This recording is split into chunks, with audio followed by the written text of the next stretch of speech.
Hello and welcome to the Paris ePrix. Beautiful sunny day here on the streets of Paris. Now, before the racing gets underway around Les Invalides, we are about to have the eRace, which is when 10 of our Formula E drivers go head-to-head against two very lucky fans on a simulation of the Paris ePrix. Now, fans have been competing throughout the day to try and set the fastest qualifying time to have the opportunity to race against these drivers. Now, before we meet the fan, I think we should have a chat to one of these drivers because they've been pushing hard this morning. They've just finished qualifying. It's a pretty full-on day for them all.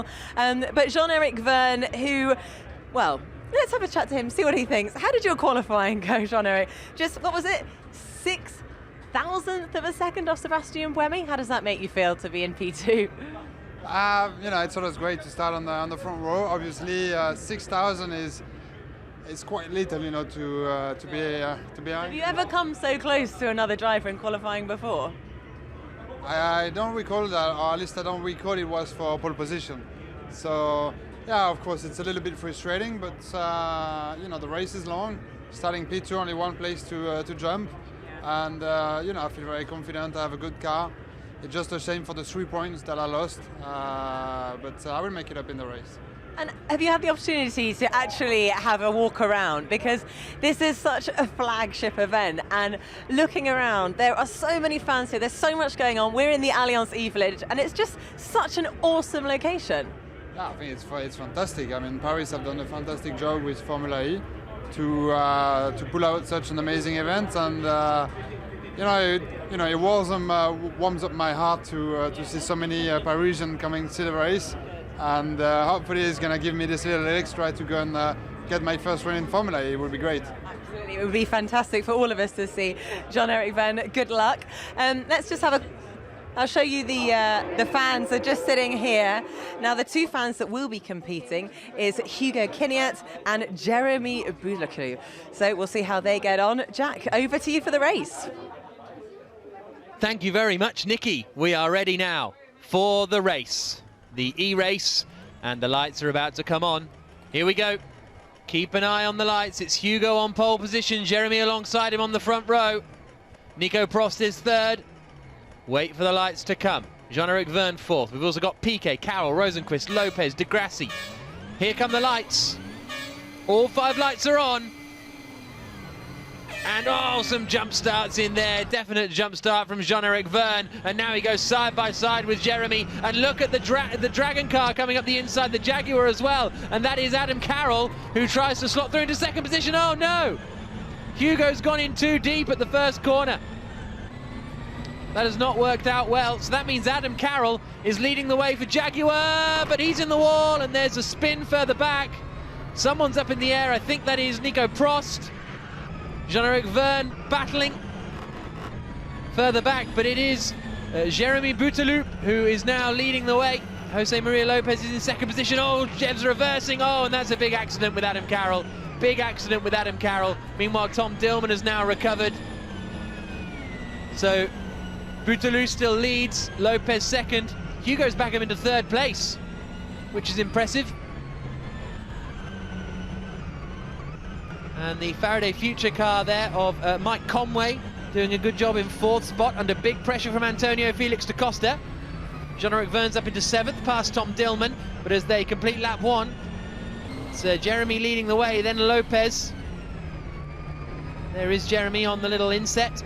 You see Nico Prost working hard behind, and Prost is down in 11th spot at the moment.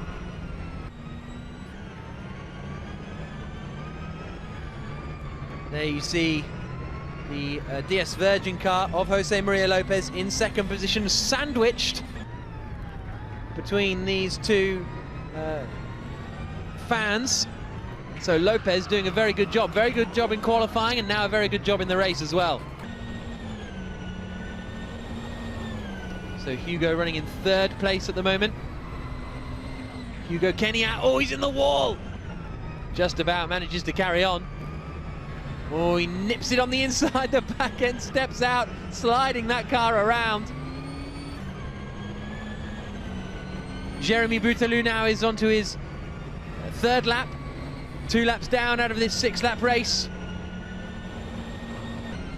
And there is the third place driver, Hugo. There's the next EV car, which is in the hands of Nelson Piquet Jr. down in 11th position at the moment for the Brazilian.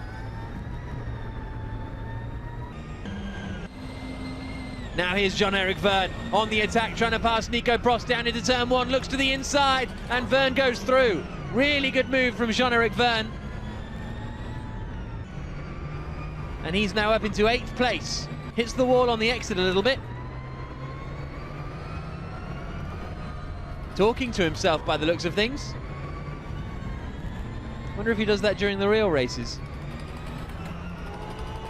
Through the hairpin of turn 7, heading up the back stretch now. Oh, and big drama. That's Antonio Felix da Costa.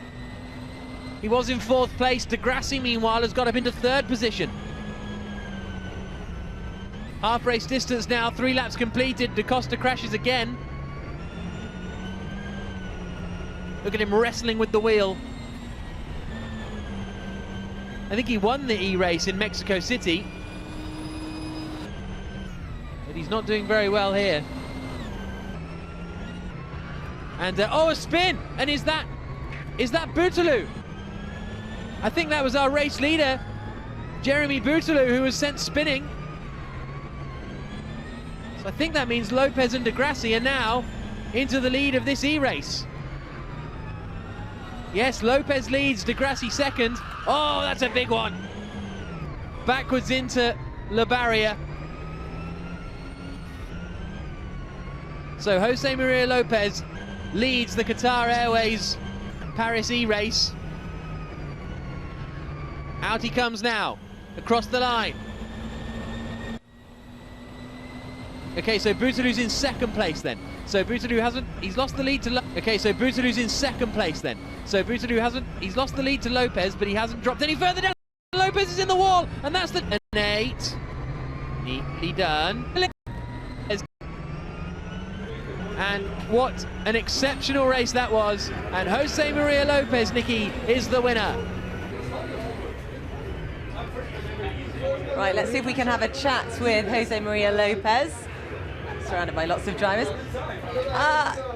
Jose Maria Lopez, that was, I'd say a stroke of luck at the end. Or would you disagree? No, I was putting a lot of pressure on him. A lot of pressure. He couldn't handle it. That's it. I must say, actually, I was watching Jeremy, and he looked pretty cool and calm. You were the one kind of sweating in the seat just then. Oh, I like pushing, you know.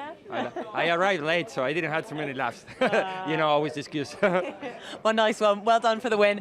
Let's have a quick chat with Gia. So close. I really wanted you to win that. Maybe the pressure, I don't know, but yeah, the last hairpin, I was just screwed up. But that was a fun race, though. A bit tense at the start, but... Yeah. I mean, I just said to Pachito that you looked pretty cool and calm through most of it, whereas the shots of him, he looked pretty nervous. He was very determined to win that race. Maybe that made a difference, but yeah, it was a fun race, though, so good. Close race. How does it feel to actually race against all these professional Formula E drivers? It's awesome. It's awesome to have a chance to race against these guys, even though it's not their specialty, you know. I think they're really doing great, so... How many hours do you put in playing these games to be as fast as you are? Depends, but I guess it depends on the week. At least 5, 6, maybe 10 hours depending on the week. So, but it's been a long time I've been doing this, so I'm used to it now. Well, well done to both of you. Thank you for joining us. And that pretty much concludes the eRace here at Formula E in Paris, which means there is only one thing left to do. And that, of course, is go racing on the streets of Paris. So we will see you at 4 o'clock for the race when 20 of the Formula E drivers go head-to-head around Les Invalides. We'll see you there.